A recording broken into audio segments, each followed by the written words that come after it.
as I talk about solar farms and why I favor their inclusion in the future of Maysville and Mason County. I hope you'll find the video informative. I start by believing that we all want a sustainable future for Mason County. If you differ with any of the information I present, I hope you'll tell me about an alternative sources that I can use to expand my understanding. If we can agree on the facts, then together we can make decisions that move us to the goal of a sustainable Mason County. I've been researching solar for over 2 years, and my research has led me to favor solar farms in Mason County. This video reviews the frequently asked questions I've heard in my research and in talking to people about solar farms. Let's look at the environmental risks with these perspectives. Some solar panel chemical risks, electrical risks, and the risks to the soil. There's very little risk if a developer uses poly or monocrystalline silicon solar panels, which do not contain harmful chemicals or gases. These panels contain mainly silicon, aluminum, and glass. Since they are solid materials as opposed to liquid, there's no risk of leakage of fluids or gases if the panels crack or break. A solar farm in place of corn, soybean, cash grains rotations will greatly reduce the risks of chemical fertilizers leaching into the groundwater, the dangers of herbicides and insecticides drifting on to neighbors' lands, ag chemicals contaminating the groundwater and local ecology.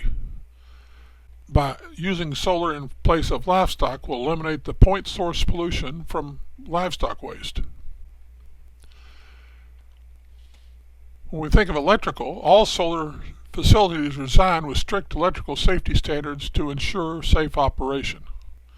Product safety standards, installation requirements, and building codes for solar facilities are addressed in the National Fire Protection Agency's National Electrical Code, the International Code Council's International Fire Code, the International Association of Firefighters, and several other safety and product safe standard groups.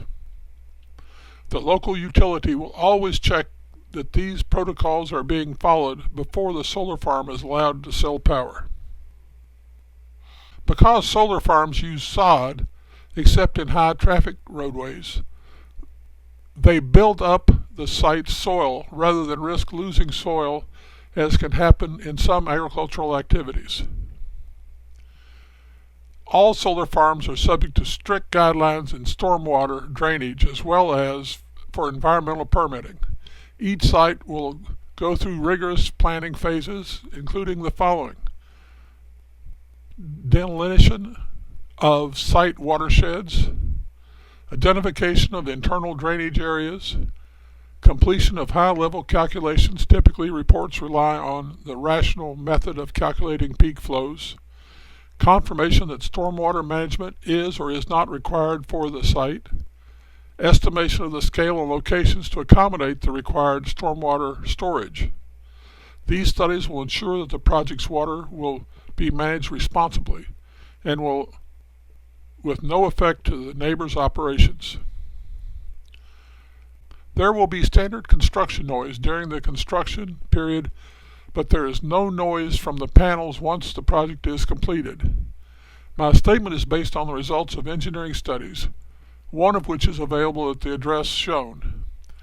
You can access the study from among the support materials link on the web page where you found this presentation. The results of the study: that there is one piece of equipment on site that emits a humming sound, but it is at a very minimal level. The study found that the inverter, a piece of equipment which can create a dull humming noise, cannot be heard from 500 feet away.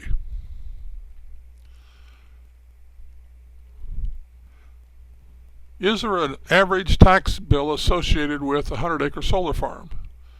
The number varies widely from county to county, and the solar developer will typically negotiate an FILOT, a fee in lieu of tax. The agreement stipulates a certain payment per year for a particular time period, 30 years for example.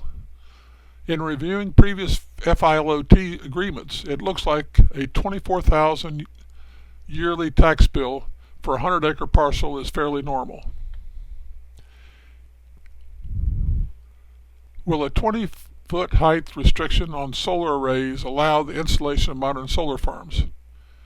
Here's what the draft ordinance says, and I won't read it to you, but it's on the screen.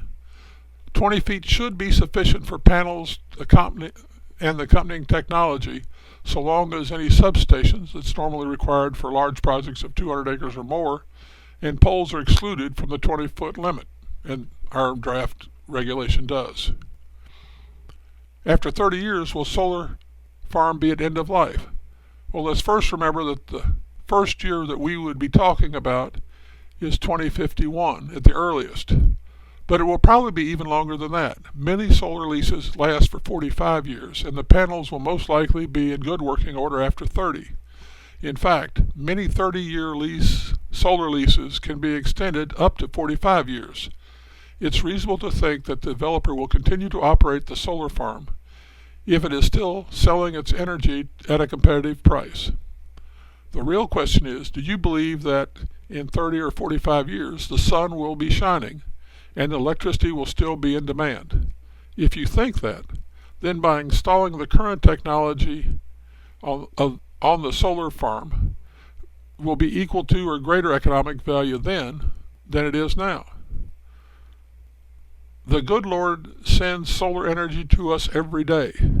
Unlike a mineral or other depletable resources, capturing it does not deplete the supply. What typically happens if a solar farm has a direct hit from a tornado after 5 years of operation?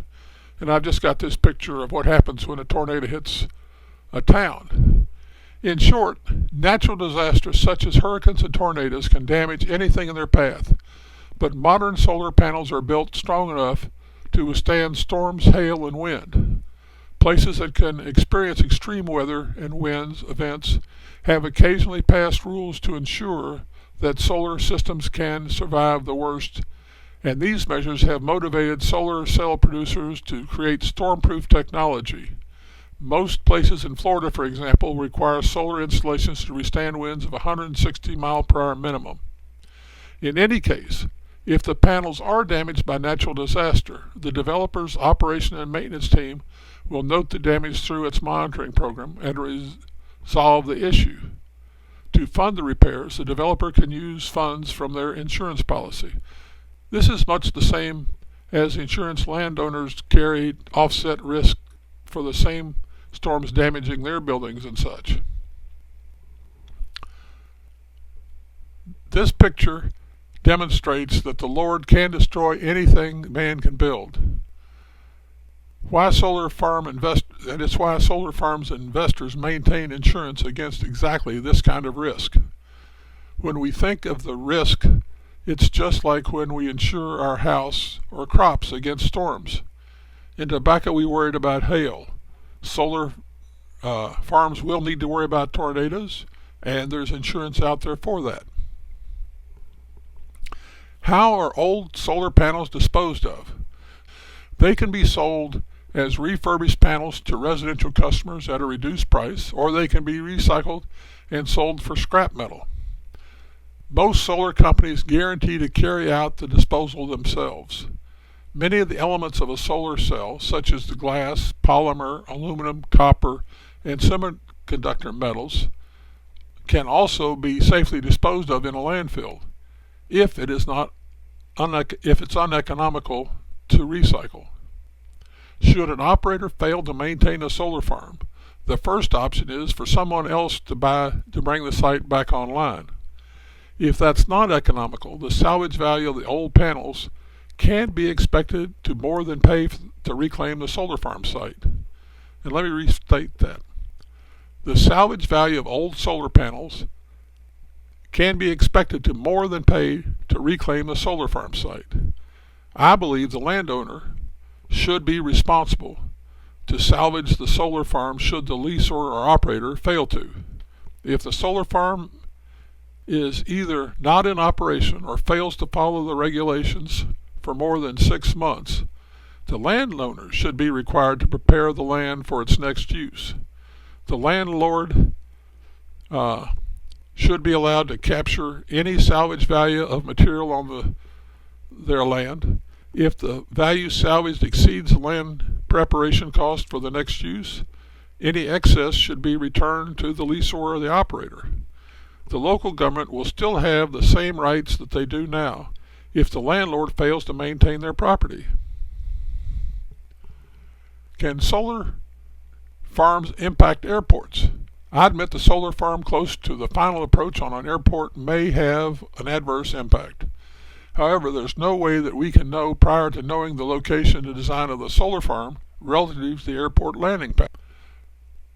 Let's look at a specific case. My land is 4.6 miles and approximately 70 degrees from the alignment of the active runway at the Flint Mason Airport. It will not have any impact on approaching or departing aircraft.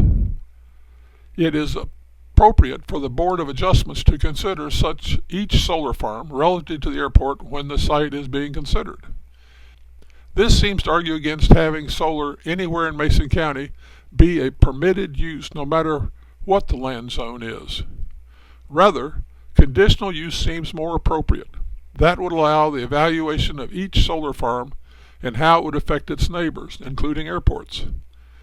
It is not appropriate, though, to eliminate all potential sites in Mason County because a few, might impact the airport. After viewing this series of videos, I think we can agree that solar farms can improve our quality of life because they reduce soil erosion, the contamination from fertilizers and leaching, and they reduce the pollution from herbicides used on row crops. And if the alternate use is livestock, they prevent livestock from cutting up the sods in wet weather, and they prevent confinement point source pollution, resulting in odor and animal waste. So they improve our quality of life. Solar farms will increase employment. The site maintenance labor, both of equipment but particularly mowing, will require more labor than either cash grain or cow-calf operations operated on the same acreage. They help our diversity of goods and services because while we used to sell tobacco, milk, and textile products to the world, we've lost those markets. Solar farms can replace those lost cash flows coming into our community. And strong revenue base. Solar farms can provide a strong revenue stream to support land ownership. Solar farms can also help support our community services. It's fairly normal for a 100-acre parcel to contribute $24,000 yearly to the local community taxing authorities. Remember that a producing solar farm does not need natural gas or city water, the sewer or landfill capacity. It doesn't need rail, it doesn't need river, or large capacity road systems. Solar farms help reach each goal of the comprehensive plan lays out for economic development. This graph demonstrates that solar is now the least cost source for wholesale electric. This makes it critical for our land use regulations to allow solar to contribute to our community. In addition to this video, please check out cwmclass.com/solar-farm-in. This video was frequently asked questions about solar farms, but I hope you'll also look at the other videos that may interest you. There's an introduction, there's phases of solar farm enterprise, a video on will status quo agriculture serve our next generation, a video on solar farm zoning regulations in Maysville, Mason County, one on why solar farms should be in land use zone 1A, one on appropriate setbacks for a solar farm, and the final video is a summation. My understanding of the facts have led me to favor solar as a long-term way to support land ownership in our area and to generate revenue for the entire community. I hope that I've answered some questions. If you have anything that I've in error, I hope you'll contact me at either that physical or that email address. I want to thank you for your time.